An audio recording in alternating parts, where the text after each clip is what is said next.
the MTN time was when I was dragged, right? So that was a funny time because after I made the posts, I think I made like an alternative variation, like based off of all of the things I discussed in the newsletter. If I was going to make a different approach to their crisis communication while still keeping, since it looked like they like their pigeon. So if I wanted to keep their pigeon and show that like the pigeon wasn't necessarily the problem, it was a problem, but it wasn't the main problem, right? So I wanted to see like, okay, let's try and see what I'll be like. I created a version of that and I posted it on Twitter. And then somebody responded and it was like, plus you, plus MTN, Thunder Fire, both of you got punished and then he blocked me. And I was like, I saw one of your posts where you talked about maybe somebody approaching you about, maybe monetizing marketing for gigs, and you mentioned that you do that now, right? Like maybe later on, but right now you're focusing on building. Don't you like money? Well, I do like money. When it comes to monetizing the newsletter, I think the first consideration for me is, why did I start the newsletter in the first place, right?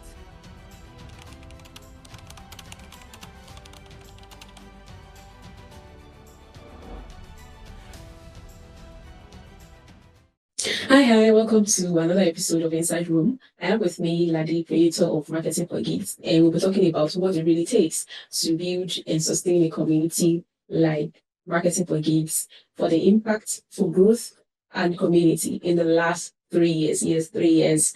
So sit down, relax, and watch this conversation and share your comments with us so that we know how much you enjoy this. Hi, Lade. It's good to have you on Inside Room. Thank you for joining me. How are you doing? I'm good. Hi, sir. Great to be here. Looking forward to this conversation. So.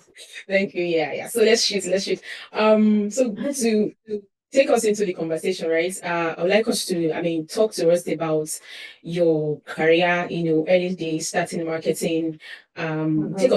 Take us back to how it started for you in marketing, and how did you grow so fast, in marketing? Because I'll say, you're one of those people that I know to have a fast growing career in marketing. Like, I've read a lot of your stuff. I've seen some of the articles, some places where you featured, and some things you said about it. So could you take us back to that time when you started and how you've been able to grow your career to this point?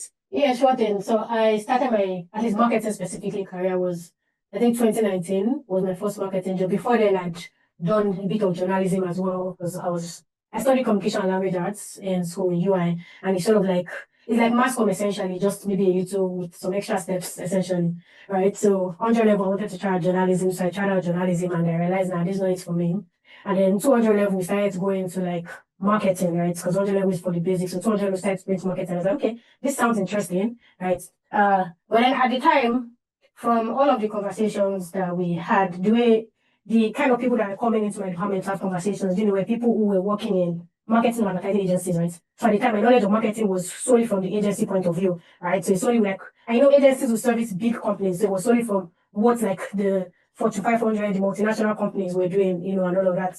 So yeah, I was interested in marketing and I knew I wanted to give it a try. So at my department back then, they had like some kind of event, invited some alumni over. So after the event, I, decided to speak with some of them, especially the one that he owned an ad agency in Lagos, right? That was Kunishi too. So he owned an ad agency in Lagos. So I started a conversation with him, just like basic, I can't remember what any of those conversations were about now, to be honest. But then after that, I collected his number and started texting him on WhatsApp. So from time to time, just like sharing things I'm working on, asking questions or things like that, right? Or just giving him random updates. And then when the first holiday was coming up, so I, sent him a message and I was like, oh, like, does he know anybody looking for an intern? Because I didn't want to, I worked pretty much every single day I had while I was in UI. And that's one of the, if you talk about the things that made me grow so quickly in my career, that's like the most pivotal thing. Because by the time I was leaving uni, I already had like 3 years of experience, like in the bag. So I wasn't coming out and looking for like an internship position again. Like I'd done all of that while I was in school. So I was looking for junior level roles straight away, right? Okay, so that takes me to asking you some questions about marketing for you. So in between all these experiences, trying to moving from agency life to product marketing, social media marketing, and all of that. How have the experiences you gained through this process, how have they helped you in actually setting up for marketing for gigs now? Like, how have you been able to use that experience to manage and keep marketing for gigs going? I think I read somewhere where you said it's going to be like 3 years now since you started marketing for gigs. So I'm curious, how did all these experiences, like, how did it come together to actually bring it marketing for gigs? Yeah. I think the most critical experience for me started after I left that job I had where I was a junior copywriter at an ad agency, right? So the next job I got, I was also a copywriter, also at an agency, but then this time around it was a growth agency, right? That was servicing startups. So that was the first time I entered into tech properly. And then, when you're in an ad agency, in marketing agencies, like traditional ad agencies, it's typically a lot of creative, big idea kind of work, right? There's a lot of focus on creativity. In some cases, over things like direct conversion. And that's usually because the clients you have are clients, like big name clients that don't, Indomie doesn't need to be doing too much, right? For you, all they're doing is trying to keep you at the top of their mind. So when you're servicing clients like that, your focus is less on like converting people, right? They already know about you. You're just trying to keep yourself in their mind and find new ways to stand out to them. Right? It's very different from a startup that is just coming to the scene. Nobody knows them anyway. They cannot just do like a very abstract kind of ad or just slap their logo somewhere and just put it and people would love it, right? People like to say like Apple and Nike are simple marketing. It's because they've gotten to the point where they can be simple. When in Apple's early days, if you go and watch Mac versus PC, search it on YouTube, those ads, you see that Apple marketing team was working for their lives actually in the early days. So yeah, basically the company I moved into when I started to work with tech startups started to help me think in terms of like playbooks and frameworks. So I had thought of some of that before because I was reading all of these newsletters, but getting into a company where all of this thing was formalized, right? So they had like templates for a lot of different things. And like there was this thinking that like growth can be repeatable. Even great copy can be like repeatable, right? It doesn't have to just be like, one random burst of inspiration dropped in my head. Like you can actually set up processes and systems that would lead you to create amazing marketing. So while I was there, I started to like jot ideas that I would have, not ideas, but my like insights that I would have basically, right? So maybe we just worked on a campaign, right? Or maybe I just worked on something, and then while I was working on it, something came to mind. Oh yeah, like this is an insight. Like if things are done this particular way, it can lead to this kind of thing, right? So I started to write those things down. And at the time, I had a previous newsletter before Marketing for Geeks. It was more like it was a personal newsletter, right? Like life and culture. So, but it wasn't sustainable for me. And then I was like, wait, I've been writing like marketing ideas and all of that and insights, like, and I'm reading these amazing newsletters that are talking about things like this. So why can't I document what I'm saying as well, right? So I'm a yapper, right? And like marketing for geeks is for real. Like I actually am a marketing geek. Like I would yap about marketing for days. So at that time, it also meant that like I would see an ad and I'll go and be ranting to my friends or my partner about it. Like, oh, I saw this amazing thing, and I'll be talking on and on about why it was amazing, right? And like I was hearing like people were actually, okay, yeah, that's actually like insightful. That's like useful. And okay, if I'm taking all of these things, I need to like put them out publicly for two reasons. First, for personal documentation, right? So that I can see my thought processes from 3 years ago, my thought processes now, like what insights are still holding true. And sometimes you need to read some things to remind yourself, like it's easy in marketing to fall into like they call it checkbox marketing, where you're just doing marketing for the sake of it. So sometimes you need all of these kind of things to remind you of why some types of tactics will work a certain type of way and to be more intentional about it. And then the second reason was just I wanted to share, since some people like this idea, I was like, okay, let me share it and see if other people like the ideas. I have small imposter syndrome, of course, at that time, right? So anyway, that particular job, taught me to think in terms of playbooks and frameworks. And that was also what I applied into the newsletter as well. So even when I was creating the newsletter, the structure was thinking in terms of playbooks and frameworks. And then I noticed that as my jobs shift, the type of newsletter that Marketing for Geeks is shifts a little bit. So when I first started it, the type of insights I was sharing were insights that would be more useful to a copywriter in an ad agency working for literally any type of company at all, right? So it wasn't like specific to tech per se, it was just like general. And that's because that's what I was at the time. I was a copywriter working in an agency, right? So my thinking was more get was that. And then as I learned more about product marketing, some of my tips started moving from copy tips to like general product marketing tips. And then the next job I had after I left that job, I became a product marketer while I was at that job, right? So I started to learn things about product marketing there. So I started to do things like product teardowns, which was giving me a lot more insights, right? So it was that same job that I learned how to do product teardowns. And that also was like insights that I would use. So I'll do a teardown, I'll look at a comment I made about like customer expectation at the point. I'm like, okay, yeah, this is an insight that people should know that if a customer expects blah, blah, blah, blah, blah, all of that. So that was also something I took into Marketing for Geeks. The next job I had after that, I was a product growth manager. And so I started to notice that my insights were not just limited to marketing alone, they were like product growth specific. So some of the tips are tips that it's a product manager that will probably have to implement it. Maybe a product marketer, but like there were some ways it was like purely product tips, right? It's great for a marketer to know it and to advise the product team on it, but like it's a product manager that would implement it. Right. So basically, as I was going from role to role, all of my thoughts were shifting. When I moved from motherboard and I moved out, I was a product growth manager, and I moved to another company that was like a SaaS, let's call it like a SaaS, right? It's not a conglomerate, but like it had multiple products inside. All products that were either SaaS products or targeting SaaS companies. So I started to learn more about SaaS industry, and then my tips started to seem more like SaaS marketing tips, right? More and more. And that's pretty much how we moved, to be honest. And the type of marketing I'm doing at a particular job also sort of determines the kind of marketing I would write about. So, for example, my last job, I was doing more, there was a point where I was doing more content marketing, and I found that like all of the insights I was noting down were like content marketing related, because that's what I was doing more of. The time when I was doing more of product building, like product management and some product marketing, the insights I was talking about were. So basically, those are all of the things that shaped my journey as I was moving from one of those different roles. And all of those things someone managed to show inside marketing for Geeks. And for some of these things, I would read different types of newsletters, right? Like as I'm reading even more newsletters, it started to shape even my own newsletter and the kind of ideas that I was having.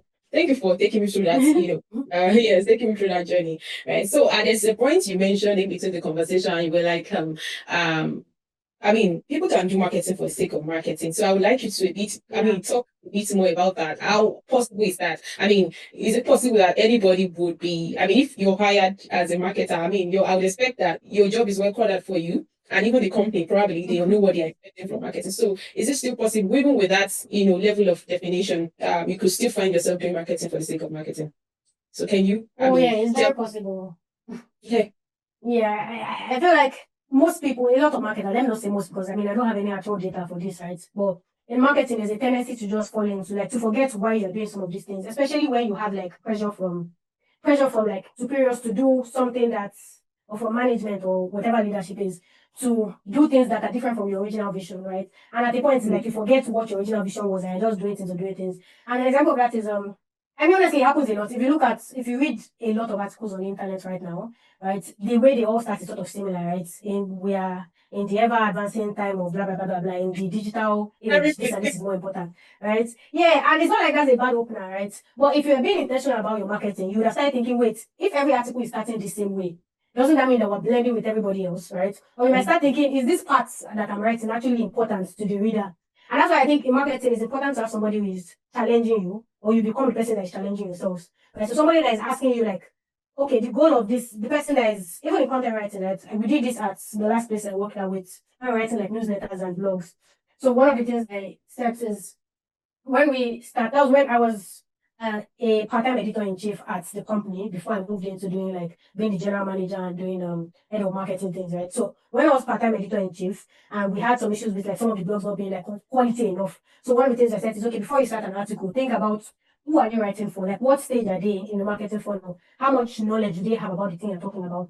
And if you realize that the person that is reading this kind of article at this particular stage, maybe they're already senior in their career. So maybe they don't need to hear you be defining all of these terms and say marketing strategy means blah, blah, blah, blah, blah, blah, blah, right? Because they already know all of these things. They already know that we're in the ever advancing age of AI, right? Like they know that all of these things exist. So you telling them these things doesn't make for quality content that they'll read and be like, oh, wow, like this is amazing.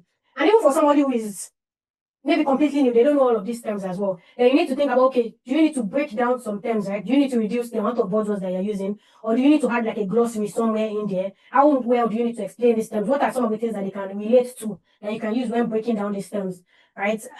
Even in some of our articles at that time, we even used, I won't say it's an inside joke, but there's this thing in SaaS companies, there's this Acme Inc., which is like a random name for like a tech company, Acme Inc. Now, but it's sort of like an inside joke that somebody who works in SaaS in the US might relate to. So if you're writing an article for somebody like that, and you're using an example of, oh, like you want to illustrate an example of something, you might call the company Acme Inc. just for the sake of, oh, this is like an inside thing. And then they're like, oh, I know what that means, that kind of thing.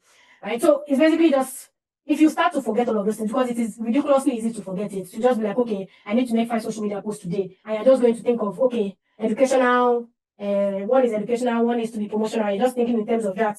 And you're forgetting what's the value that I'm hoping that this person gets when they read it, right? Like, what's the actual action I expect them to take? If they read this thing, what are they going to think about my brand? Is it going to actually lead them with anything, right? If you're thinking of things like that, all of a sudden you're doing things like Happy Monday tweets, right? Like, this is not a sub, by the way. Like, I did all of these things too as well, right? So, where like you create a social media calendar, and then because marketing, yeah, like from 3-4 years ago, you have done that. Yes, exactly. Well, you know that you have to make they told you that you must make a post every single day. So you say Monday motivation, you carry a random quote and put. But then the question is, the people that are reading this, do they care about these quotes that you're putting? What do they mean to them? Like, are they actually relatable to what your core value is or what your audience cares about? Right. So that's how you fall into the old checkbox marketing thing.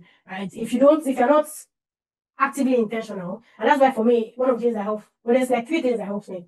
The first is having team leads or direct supervisors that know how to ask the right questions. And for me, that's important. An important criteria for me in a good leader or a good manager, and I try to embody myself when I manage, and I look for it in people that manage me, is somebody who, rather than pointing you to the point and saying like, no, this is bad, right, would ask questions or provide context that will let you arrive at that conclusion by yourself. Because when you arrive at certain things by yourself, like you retain the knowledge and somebody telling you, oh, you should do this. Right? So if somebody does tell you, okay, we should do 5 posts on Twitter every single day, and they're not telling you the reason why they think 5 posts on Twitter every single day makes sense. You're just going to do 5 posts on Twitter every day without any thinking about why it makes sense. Well, like a good, for example, head of marketing might tell you the reason why they want you to do 5 posts every single day. Maybe it's a relevancy, maybe it's because competitors are doing this and that, right? And that helps you to tailor your thinking even better. You're not just going to be creating generic content, right? So somebody who would like ask questions like, wait, why did you say this particular thing this particular way? Or why are we doing this much on this channel and not on this other channel? And by forcing you to explain yourself, they're forcing you to think about your actions. So for me, that's like part of the reason why it's important. That it's not just they told you what to do, but you thought about all of the things that you did and came to that conclusion yourself. You're like, okay, yeah, wait, if I think about it myself, this doesn't make sense that I'm doing. Right? So let me be more intentional and let me go back to this strategy and rethink what I'm doing and if that makes sense. The second thing that helps me is reading, like following amazing people and reading content from amazing people. I'm not a video person, so I won't say watching, but those that would watch would also like watch things from amazing people.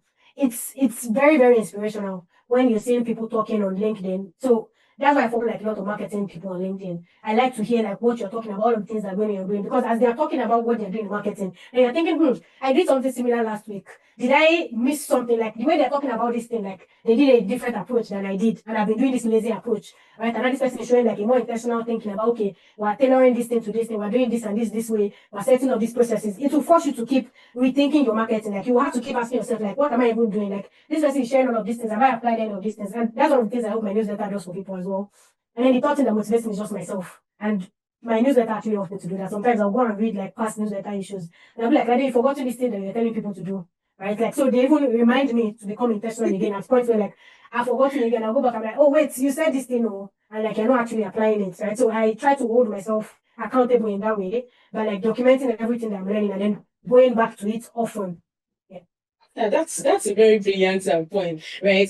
Because I know that, for example, now for people who don't really have direct, maybe they're working in startups where you're the alpha and the omega of the marketing team, right? And you only get to report to probably the founder, who is probably also not a marketing person. So it means you're just alone. But I mean, the fact that you can still you can still go back and go and check the quality of your work some weeks ago to what it is now, what do you want to improve on and all of that. So I think that's also a point that, somebody who is a lone marketer, in their company can really pick from. So yeah. So there's something that I know, at least for the past 3 years that I've been doing marketing, I know that execution is very hard to execute, to say, I come up with this idea and now I'm going to get this idea and I'm going to see it to the end. Sometimes it can come very uneasy, uncomfortable. So, I mean, how were you able to kickstart marketing for Geeks? Like, how has execution been for you generally? I think we should also kind of talk about that. Yeah. Yeah. Okay. So execution for me, marketing for Geeks. I think I mentioned a bit about the idea before that, I had a previous newsletter. Maybe I had like 30 subscribers there, and I would just talk about like culture things, right? I'll talk about things like identity politics or like truth, or basically just like abstract things, sort of, right? But still tying them back to my experiences. And it was alright. It was cool. I maybe published 2, maybe 3 issues of that. And I started to run out of material, and I started to realize, okay, you know what? I'm not talking about the thing I talk about the most.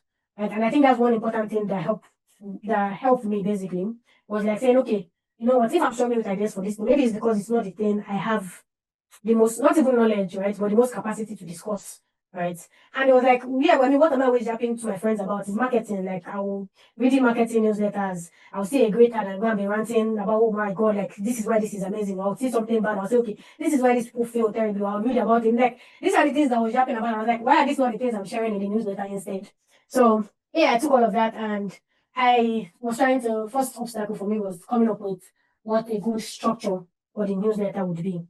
Right. So that's why I think it's important to read good writing. If you read good writing, you're inspired to write good writing. And the first version of my newsletter was a collaboration, a marriage of my 2 favorite newsletters at the time. Right. So at the time, my 2 favorite newsletters were growth curve by demand. Is that what they call their newsletter? I think they call it the growth newsletter. Yeah, the growth newsletter by demand curve. Yeah, demand curve is an amazing resource, by the way.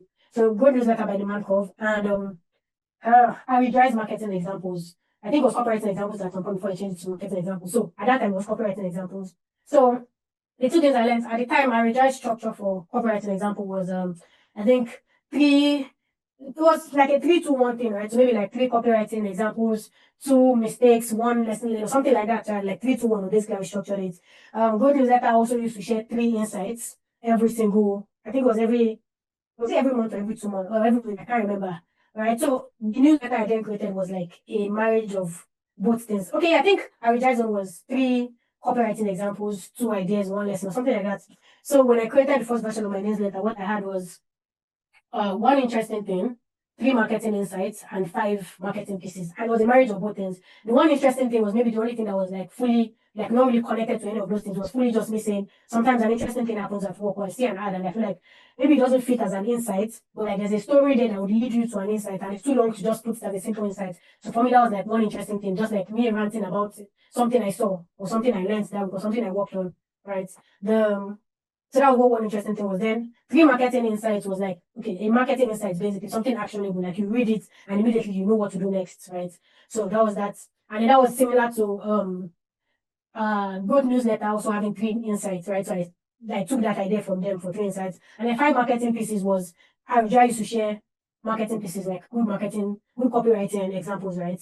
And then the whole 3-2-1 was where I did 1-3-5-2 as well. So it was like I just joined all of those together to templatize it. And that was important for me because, like I said, at that job I was learning about setting up repeatable processes, the job I was working on when I started this. So for me, it was important to set up marketing for Geeks as a repeatable process as well, right? So something that I wouldn't have to think from scratch every single week, because I already know, like, I'm thinking within these frameworks. I'm thinking, okay, this week was an interesting thing I did or worked on or thought about. What are 3 insights that I have? And then 5 marketing pieces. I look at ads all the time, so that one wasn't really hard to do.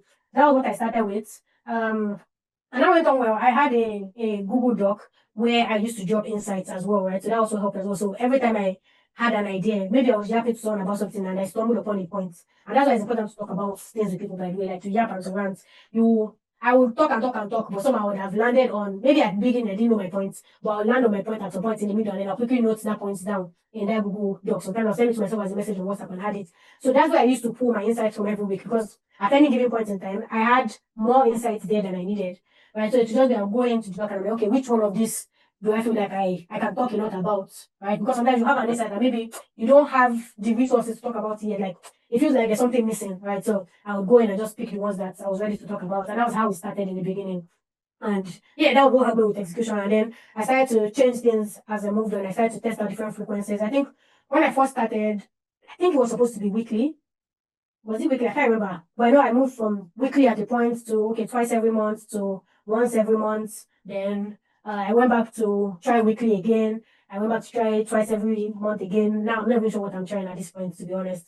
But yeah, so I was trying like different things as well as I was going, and it was based off of all of the things I was learning about like my capacity or new newsletter structures that I would attempt, because I changed the structure a few times, right? So there was a point where I started to introduce in the funnel vision, which is where I interview a marketing leader at a successful African company or project or whatever. And I talked to them about whatever work they've been doing. And I turned that into like a growth case study that anybody can read. And that's what I used to write the growth stories of Treford, A-Food, Piggy Vest, Rice Vest, right? So that's what I said. No, so that was the structure I used, right? And so for that one as well, I had the original idea. And one of the important things I did at that point was like, how do I want this to look like? And by that, I mean, there's a lot of different ways you present a case study as a result of an interview, right? You could, for example, do like Q&A format where it's just like, okay, this is the question you asked, this is the answer the person gave, right? So I had to start asking myself, like, what is my goal with this type that I'm doing, right?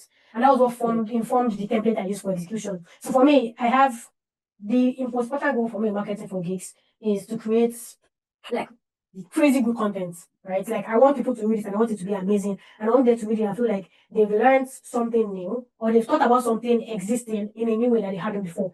And I was asking myself, do I think like a Q&A format, for example, would bring out all of these insights that they're going to find? Or do I think like maybe doing like a YouTube style thing would bring out like the insights that they can take away? And for me at that point, it felt like I need to point people to the insight. Like I need to create a narrative, because sometimes when people are talking about the story of their company's growth, they don't talk about it in order, right? Like they might not necessarily have previously thought about these are all of the things that made the company grow. But if they tell you the story, you can probably put it in like in the right order and say, okay, the reason why maybe they start by telling you, oh, these are the ads they're running now, but maybe before those ads, there was a foundation like the kind of people they hired. And that's like you need to put that story in front, right? So that's why I decided, okay, you know, when I'm executing this, the format is going to be I'm going to interview these people like deep dive. I'm going to talk to them for like 2 hours. Okay, it's like let's just be talking go. And that's why I didn't go with a video format, because like I want these people to share everything possible, right? And I don't know, I'm not good enough at video editing to make sure I'm cutting and joining the right stories, but I'm good enough at writing to like take all of the things they said and add in, do my own research, because sometimes I'll do external research about like the timelines of things, right? So maybe they talk about something and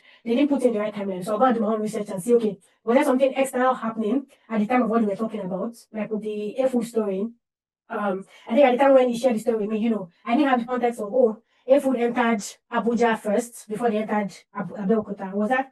No, they entered Abeokuta first before they entered Abuja. And the fact that Glovo had entered Ibadan before Chowdhury even entered, right? Like, these are things that, it's not that they didn't know it, but just they didn't think to bring it up in the interview, right? Because there were other things that they were sharing in their story. So that format helped me to be able to say, okay, you know what, I can go and do my own external research and think, okay, yeah, Chowdhury was doing this and this time, Glovo was doing this and this time. That's probably why this thing they're talking about was especially difficult, right? And then, of course, I confirmed that story with them as well before I publish it. So, yeah, those are some of the things that I guess I did for my data education. So, the initial thing that helped me at that point was just choosing a repeatable template. And then, when I added a new thing into the newsletter with Funnel Vision, what helped me with execution then was like deciding what's like philosophy wise, right? What do I want this newsletter to achieve? What do I want people to gain from it? And I use that to guide the newsletter. And then I guess you just start, to be honest. That's one important belief I have as well. Right? I believe in just starting and in doing like one thing better each day. Right. So for me, every single marketing for this issue has to be better than the last one. Like I have to do one thing better than I did in the last one. So I don't believe in like waiting till you have something that is like perfect. Right. At that moment, if it feels good enough for you and like if it feels good enough for you, put it into the world. Let the world give you feedback about whether it actually is good enough. See how they're interacting, see what things you need to tweak, what things you need to add in. Right. And then let all those experiences help you to improve things. If you keep waiting for it to be perfect, it's never going to be perfect. Like any product that you're seeing now that is amazing, look back to what they were like 3-5 years ago. They were not like that. So if you're, and it applies to marketing as well. Like if they are working on like a website and you're hoping that the website will be like as amazing as this other company, look at what that company was like, not where they are now, but when they were starting. Right. So yeah, I think that's like an important thing. Like just start first and then be improving as you're going. Yeah, thank you for touching on that. So I observe, right? Because I know that there are people who I've seen a couple of people that start with this newsletter project. They want to like also have their newsletter community, but people don't. I mean, sometimes it just after 6 months, some people stop. You stop receiving. Yeah, right. That's why I said education is hard, right? And I mean, hats off to you to, I mean, for being able to like sustain that over the last 3 years. Yeah. I mean, what keeps you consistent? I know you mentioned that you want every issue to be better, right? So how keep that consistent? Do you always feel like wanting to write like every month that you release a new? Do you always want to write? You know, how do you overcome that?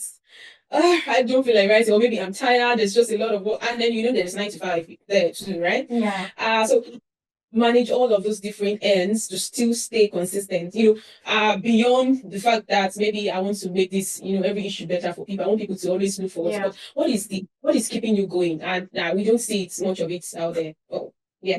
I mean, first thing is you're so right. Like consistency is the hardest part of content creation. Like when people see like content creators now that have like 10K, 100K, 1 million followers, right? And they're seeing all of the work and all of the deals that they're getting now and all of that. Like, if you see the men, I wish, like, why am I not doing content? And like, the barrier in content creator isn't even creating quality content, in my opinion, right? And I had this conversation with a previous boss as well, you know, who felt like we needed to get the newsletter to be perfect before we put it out. And, you know, I was like, we will get the newsletter to be perfect at some point. I don't think perfect is even possible, but we'll get it to a super crazy high standard of quality. But we're not going to get to that quality if we're the only ones giving ourselves feedback, right? You can only get to that quality if you're putting it out and you're getting consistent feedback. So that consistency is like the hardest part, to keep showing up like regularly, even when you're not getting like a ton of views and all of that. And it's still something I'm struggling with, to be honest. It's still something that I look to like bigger creators than me and look at like the processes they're doing that are helping them to stay consistent. But I mean, a few things have kept me going. I think the biggest thing is I love energy. Like MFG is, I think first is, at some point, MFG was the creative outlet for me, essentially, right? So the things maybe I might not be able to, man, it's different things. Sometimes it's things I might not be able to experiment, right?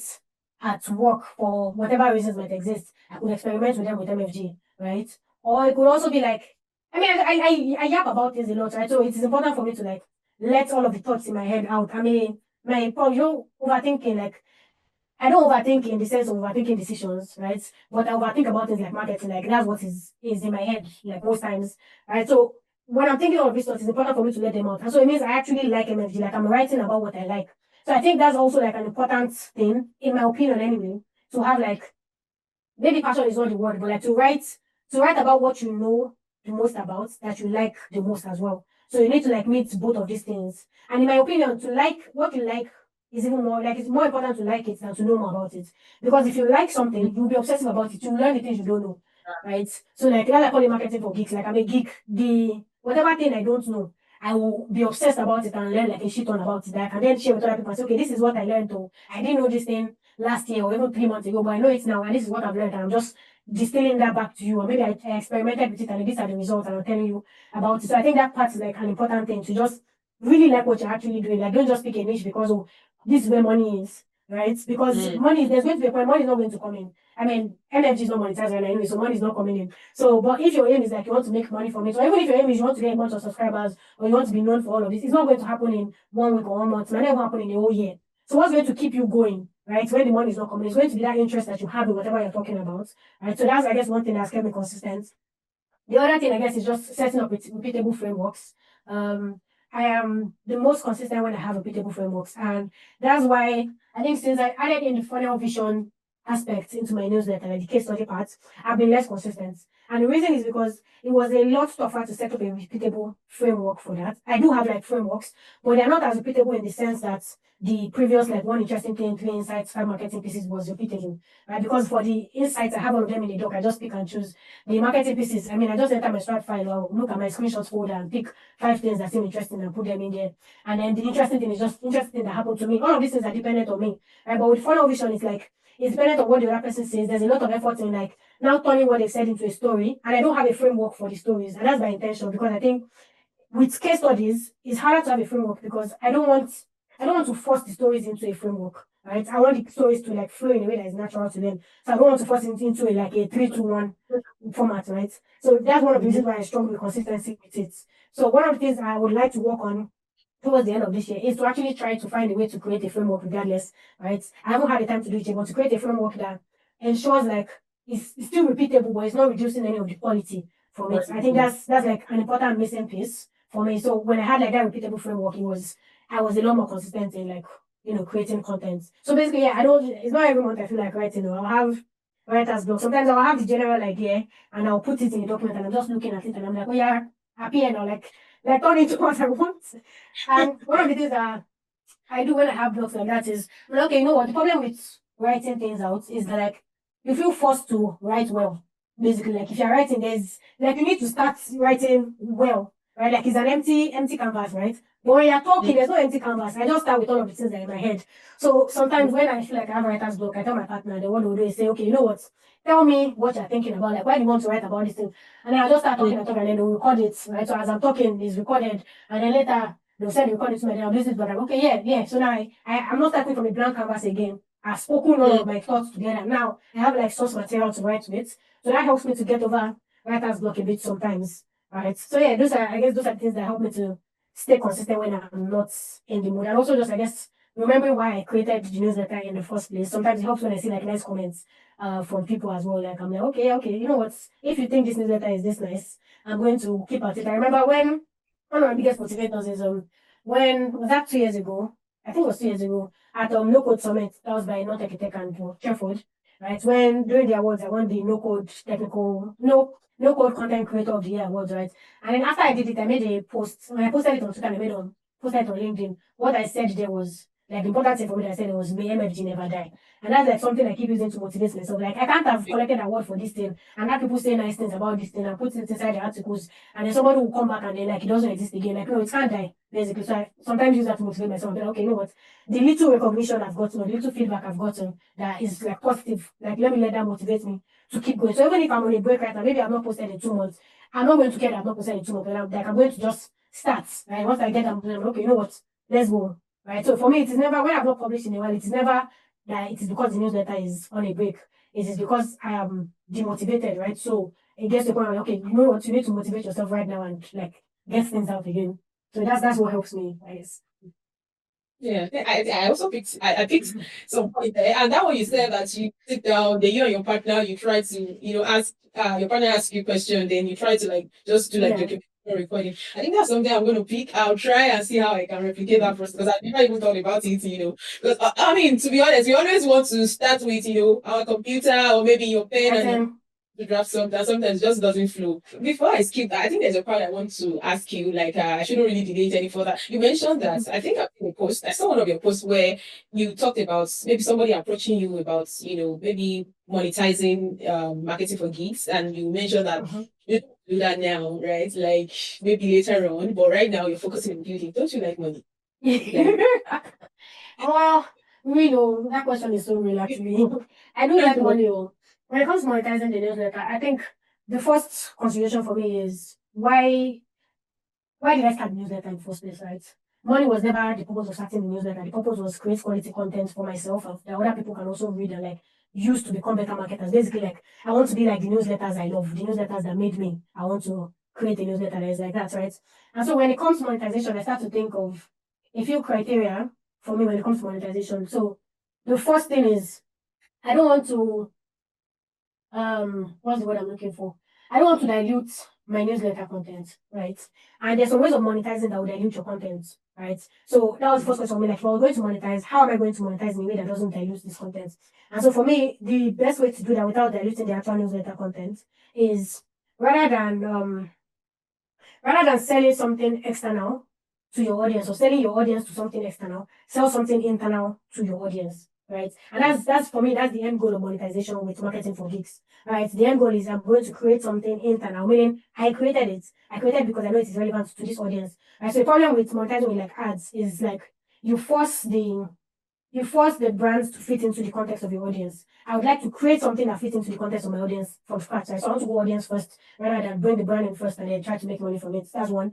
Another thing is I think that when you add in some kinds of monetization, it adds on a layer of pressure, right? That I'm not sure if I want to be accountable for yet. So an example is if a brand has paid you for like a certain number of ad placements in the newsletter issue, then there's a lot more pressure to get those newsletter issues out in a certain fixed time, right? And to achieve like some certain types of results for it as well. And sometimes pressure is good, right? But for me, I think that pressure might dilute the quality. And by that, I mean that like, if it's like, okay, I need to put out a newsletter issue this week. And it's not just I need to put it out because I know I need to put it out for like my own standards. It's because I need to do it because there is a brand that has paid me to do it. Then it makes the likelihood of me putting out something for the sake of it more like it's more, there's a high chance I would do that, right? It's not even going to be an intentional thing, but it's just like you need to get this thing out by Sunday, you need to get this thing out by Sunday. And these people have paid you to do it, right? So you're no longer accountable just to your standards. Right? When you're accountable to your standards, like you can hold your standards like high. Right? When you're accountable to somebody else, you're accountable to their own standards, right? Which includes like their timelines and all of that. So I didn't want to put the newsletter in that kind of position, at least not right now, right? I don't think I have the systems in place that would make me able to accept that, like do that kind of monetization without losing some quality, right? So these days what I do is brands have approached me for like to get featured in image, and what I always tell them is the same, like right now I don't accept paid partnerships with MFG. But what I do accept is provide value for my community members, right? So like these people are in my WhatsApp community that follow my newsletter. My goal is always I want to create more quality from them. Now, if you can help me to create that more quality for them, then I'll feature you in my newsletter, no problem, right? But I'm not featuring you because of a pressure, an external pressure from you. I'm featuring you because you are provided a value that feels natural to my audience and that still fits within my own standards, right? So it's like them saying, okay, they're giving a discount, like Treford does, right? So like give a discount to people who read the newsletter, right? Or give a special code or whatever it is, give a freebie or do a template. Something that is providing value for my newsletter readers. So I guess those are sort of the reasons why I haven't monetized the newsletter yet. So in my head, at whatever point that I do decide to monetize the newsletter, it is not going to be another thing that I have never even, like, I know I will never do is paid subscriptions, right? And that's just because I won't sell what I can buy. So I love, and it's about like looking at the consumption habits of people, right? And you look at the target audience and like how many of them already actively subscribe to high quality content. And it's like a very, very tiny number, right? So, and if I myself, the person that is trying to convince them to subscribe to this, if I don't subscribe to any newsletter, like I don't pay to read any newsletter, how am I going to convince these people to pay to read this? And it's not because, like I said, I read a lot of newsletters, a bunch of them have like paid tiers. It's not because I don't think that the value they provide, right, is like I'm sure that if I pay for it, I'll get the value that is worth it. But it's just not a natural habit for me, right? It's not the natural way that I would move, right? And it's something I've noticed that it's the way for a lot of people, especially because my audience is largely Nigerian right now. So like it's also the way for this Nigerian audience as well. Like subscriptions is a hard thing. Like if you work in sales, you will know that you will sweat to get people to pay a subscription, right? So they're now asking them to subscribe to something that they're going to be reading, right? So like it's an uphill battle. I don't think it's fun. I don't want to get my content from people, right? Yeah. So yeah, if I'm monetizing, to be in the case of I have built something that I think my audience is going to be interested in, and I'm going to now say, okay, you know what, you guys have built this thing, or this is what I'm going to sell to you, whether it's a template or an ebook or a product itself, right? So that is my end goal for the newsletter when it comes to how to make money from it. So right now, success for me with the newsletter is really hearing feedback that it is quality. Right. So I measure that in like the amount of people that share the newsletter, because you have to love something to like there's a certain high standard of love you have to reach for something to be like, oh no, like I enjoy this thing so much, I got so much value from it, I have to share it with somebody else. Right. So me, that's like biggest indicator of value that somebody is sharing my things. And that's why I had like in my newsletter, I added like tweet these links. Right. So after I put like an insight, I'll put like a link for you to tweet that insight. And you click it, you would already see the insight written there and I'll be tagged. Now me adding myself to be tagged there so I can track the amount of people that are sharing, at least to an extent, and those that are sharing it on Twitter. Because I can't track everything. Some people will share on WhatsApp, I don't see it. It's later somebody's telling me, oh, somebody sends this thing to my group, right? But at least that way helps me to track it. So for me, that's success. People sharing what I have created or directly coming to tell me that they've shared it or that they enjoyed it so much.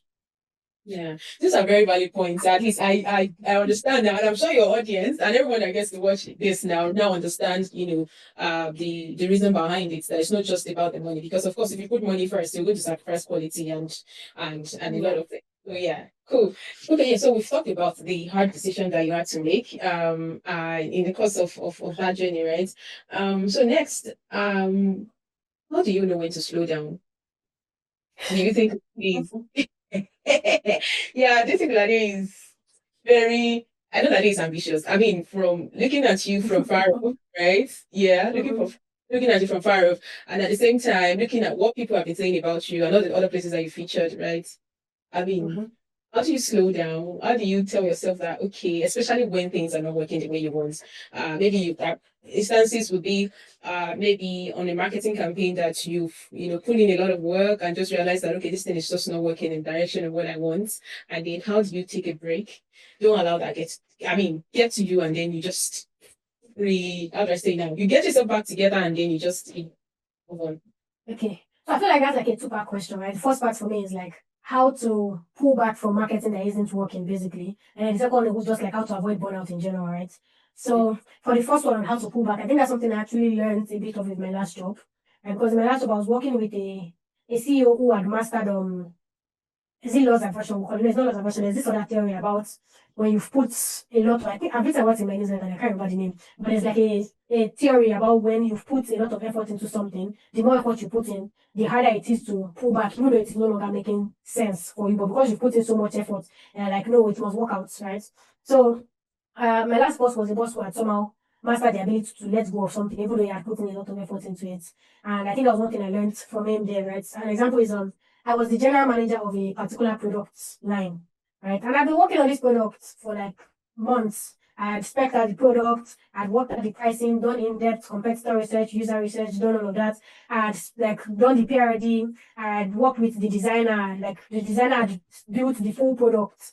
Basically, I put all of the tickets into GitHub and I was just waiting for developers to be freed up to come and go. I think one of the developers had even come and started working on the product, right? And only for my boss to tell me that Lade, we're going to scrap this product. That was crazy to me. Like after all of the time I spent, and I mean, I was like, you've been paying me salary for 3 months for this to work on this, and you're telling me we should just throw this thing away. Like, yeah, and then it was because Yeah, right. And it was because he had another product idea that he felt had a lot more viability, basically, right? And then he explained that to me, and I was like, okay, no, let's look at these two product ideas like objectively, right? And this is one, this is the other. This one is in a saturated market, doesn't have like a lot of differentiation. So you're not necessarily playing to win in that market. So if you're just playing to take like a cut of the pie, yeah, it's going to be marketing is going to even be harder because there's no major clear differentiator like that, right? But then this new product idea is in a saturated market too, but there's an emerging niche market within the market. We have like a clear differentiator and all of this and that. And like with the first product, because there isn't like an amazing differentiator, you would have to also use price differentiation, right? You cannot price higher than anybody else in the market because you're all offering the same thing. But with this new product, we have like a clear differentiator. We can even price higher than others because of this other differentiator that we're building. And so I had to make a decision, okay, you know what, even though we've put all this effort, and even within the marketing plan, content strategy, websites, copy, and everything, like I've done all of the foundational work, and you're like, you know what, it was like, oh, I'm just going to this, we're going to playbookise or templatize the work that you did for this product so that for this next product we're doing, you can repeat the same processes that you used, right? So that was what I did instead. So all the things I've been doing, I just turned them into templates, right? And then I used those templates for the second product that we're now going to build. But it was hard to come to terms with, but I think that's helped me a lot, to be honest, right? Because now I feel a lot more prone to like let go of something that isn't working.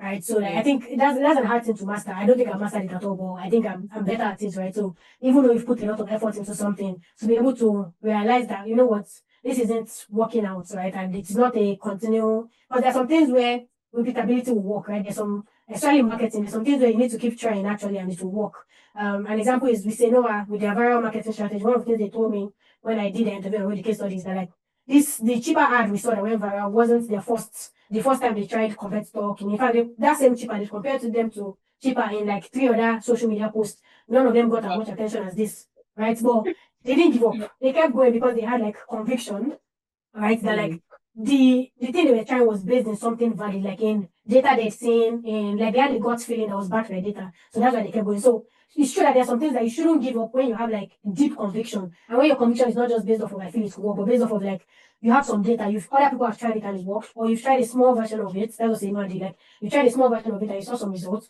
So you think if you keep trying or if you put more budget or you try it in a different way, you get even bigger results, right? That's a different thing than you realizing that you don't. That's why I think at times you need to test your conviction, right? So like 1 month in, 2 months in fact 2 weeks in self, go back again and ask yourself the data that led you to this point, does that still apply? Like all of the things that made you to start this action, do they still hold true? Like, are they proven to be true? If they proven to be true, then yeah, your conviction is renewed and you feel more motivated to keep trying. But if they don't hold true again, then you know that it's time to give up. So I guess that's the answer to the first part of the question of like, how do you know when to give up, basically? Like, when's the right time to actually quit? Yeah, quite insightful. Yeah, quite insightful. So Jen, I mean, so I see this as a day in my life, right? It could be good, it could be bad, it could be a ridiculous moment. So you have one of such moments where you were like, oh my goodness, like, can you just share? Yeah, so I mean, I don't think I've been called out for, well, maybe the MTN time was when I was dragged, right? So that was a funny time because whenever you get something that gets like goes viral and gets more attention, it's inevitable there'll be some negative backlash that will come with it, right? So in that case, it was like after I made the posts, right? So I think I made like an alternative variation, like based off of one of the things I discussed in the newsletter. If I was going to make a different approach to their crisis communication while still keeping, since it looked like they liked their pigeon. So if I wanted to keep their pigeon and show that like the pigeon wasn't necessarily the problem, it was a problem, but it wasn't the main problem, right? So I wanted to like, okay, let's try and see what that would do. What I'll be like. I created a version of that and I posted it on Twitter. And then somebody responded and was like, plus you, plus MT and other fire, both of you got punished and then he blocked me. And I was like, I'm not MT. I was so lost. Like, I was like, but I'm not MTN. I'm not the one that increased the price. I'm only showing you like an alternative water. And he was so surprised. Like, he just said, go punish both of you and then he blocked me. I was like, okay. But that was actually an interesting time because like, I got comments from people that are like, yeah, like they're looking for someone to like formulate this and they learned a lot. I also got comments from people who felt like I was doing ITK, like who sent me to do all of that. And there were those where like the pidgin still doesn't make sense. Then I think there was some criticism about like my mixing pidgin and English inside the new version I created. And like I actually agreed with those comments. The mixing for me, I personally would not have done that, but I wanted to keep the tone of what they did. But like I can't be shallow like over explaining myself to people who don't want to get it, right? Like because in the caption I said like if I wanted to keep MTN's original pidgin, this is what it would have looked like.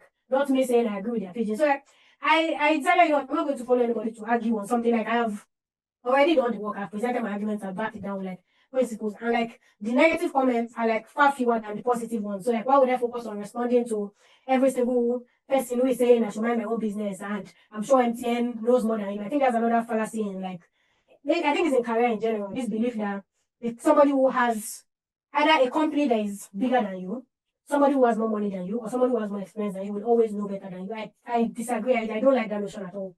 Right? And that's why people would like take Elon Musk will say something and then people would take it as like the holy grail, right? When we're doing all of the policies that were happening with Twitter, things that also funny things that have been universally agreed to be like bad pricing techniques or bad marketing principles or bad UX things, then people were suddenly fighting for their lives to defend it just because somebody who was richer than them, right, did it, and because of the idea that they have to know something that you're not saying. I don't believe in that, right?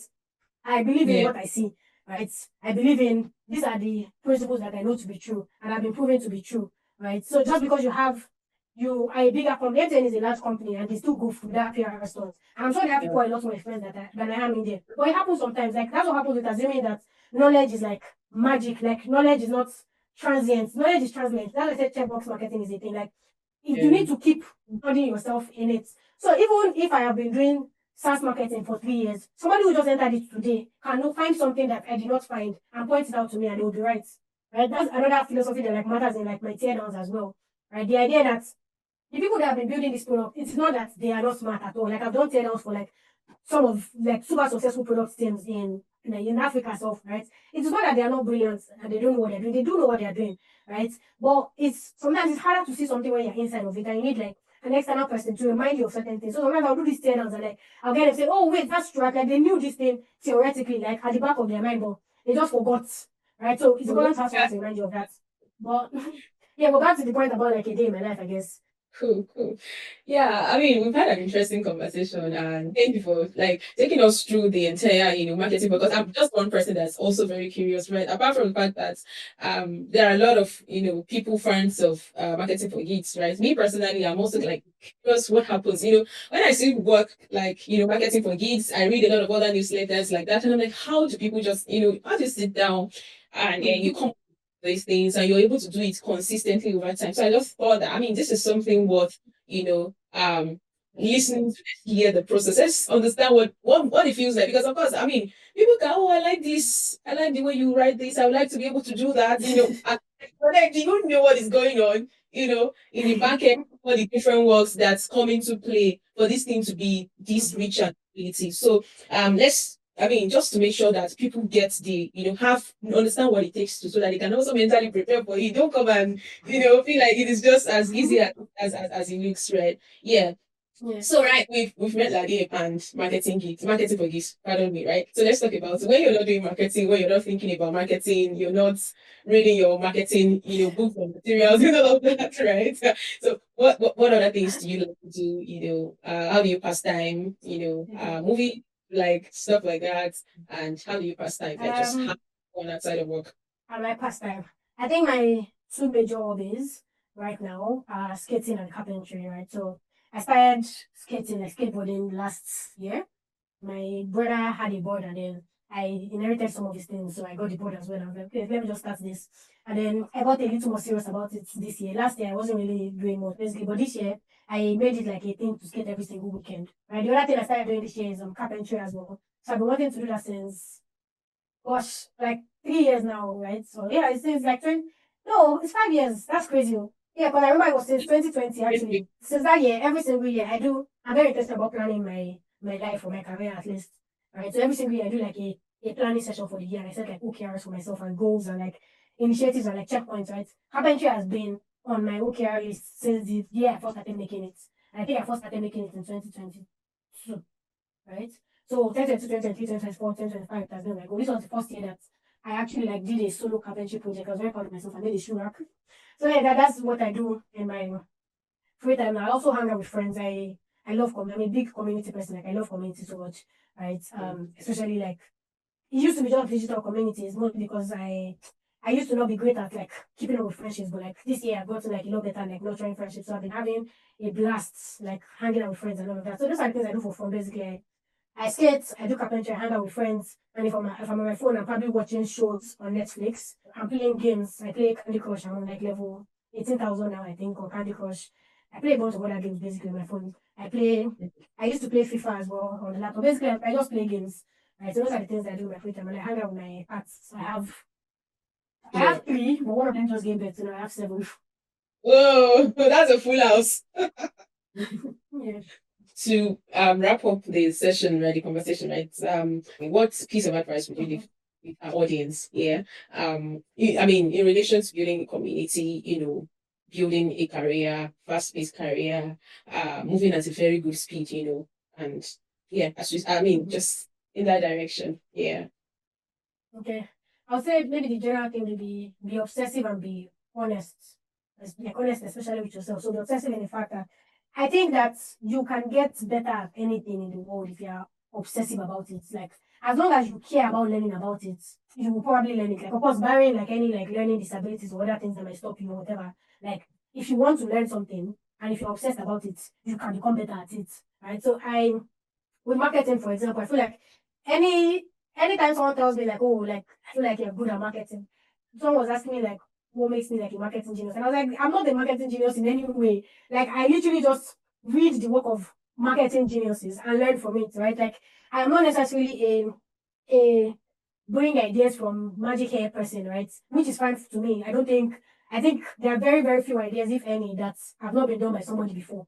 So I think Um, the superpower is in finding those who have done it before, learning from what they've done, and like internalizing it, like reverse. So you're not learning it so you can copy it or duplicate it. You're learning it so you can reverse engineer it. So if I see something that works, I'm not thinking of how can I apply this exact same thing to what I'm doing. I'm thinking of what made it successful. So like it's like first principles thinking basically. Like what were the theories that made it successful? What were the previous systems or frameworks that they set in place? Is it because they're at this particular stage? Is there like a philosophy that led them to this point? Is it something about the team? Like all of these are like little tiny pieces of insights that are more important to learn than in just copying exactly what they did. So you don't need to copy. I don't care about duplicating what they did at all. I want to know why what they did works. And that's why I like these case studies I do, like we say Noah. Right? Like I like learning like why their competitive strategy works. Like somebody else who saw what they did, but just like, oh, okay, I like this, I'm inspired. Let us also like do a direct comparison against our competitor. When you break it down and look into why they were successful, you find things like leadership was supportive, things like they had made a shift in their positioning, which was like the most critical thing that actually affected that change, right? So yeah, like when you're obsessive, you don't just care about like looking at amazing work, you care about why that amazing thing worked the way it worked. So I would say like start with learning like basic philosophies, basic principles, asking questions about why, like asking why rather than what or who or whatever. Like ask why did this work? So that's the obsessive. And then being honest is just be honest with yourself about like your capabilities, about your personal philosophies as well. There are some trade-offs I've made in my career and even with MFG, right?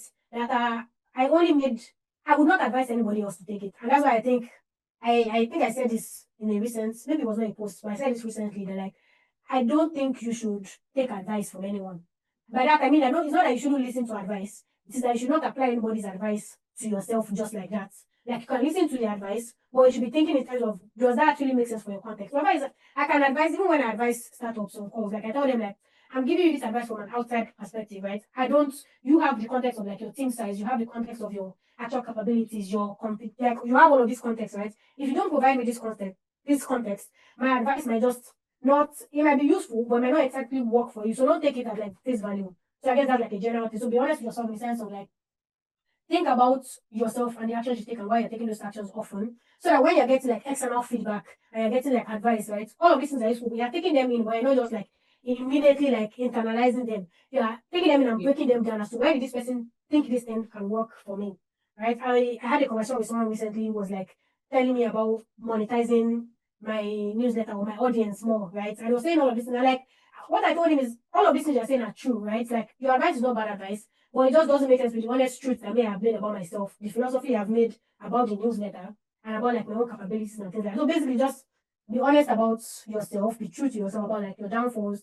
Being honest, when people say being honest about yourself, sometimes people think that means like, oh, you should know like if you're not good enough. No, it also being honest about yourself also means knowing when you are good enough, like knowing when you are really that babe, like knowing the times when you actually know what you're talking about because you understand yourself, right? And you're gauging yourself semi-accurately in terms of like what you want or what value your knowledge is right? So it's not just being honest about yourself as like, oh, okay, I'm honest about like I only have 1 year of experience, or I don't know this much about this thing. It's also like knowing that maybe you have this 1 year of experience, but be honest about what are the things you've learned in that timeline that you can apply to other things, right? So yeah, that's what I would say. Sorry, I know I've gone like a mile a minute this entire conversation. Like I said, I'm a yapper, so just take it as it is.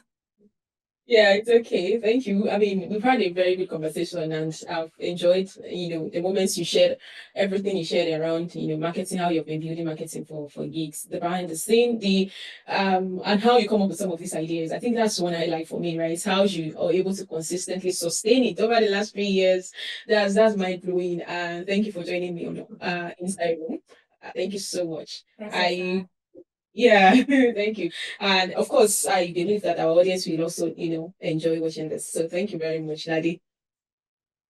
All right, thanks a lot. Enjoy speaking with you.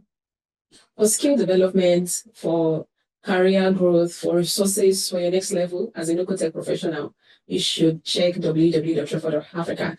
Whether you're entry level, you're at your mid level, or you're even eyeing that senior level position, you will find a course on Treford.Africa that allows you to get to that next level. So when next you're looking for a course to get better on your job, right, or to even transition maybe to a new role or to a new career path, you should definitely check www.treford.africa.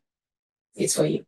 And then one last favor, don't forget to subscribe to our channel so that you can, and also set your notifications, right? So that you can get notifications when we post another episode. This premieres every third Friday of the month.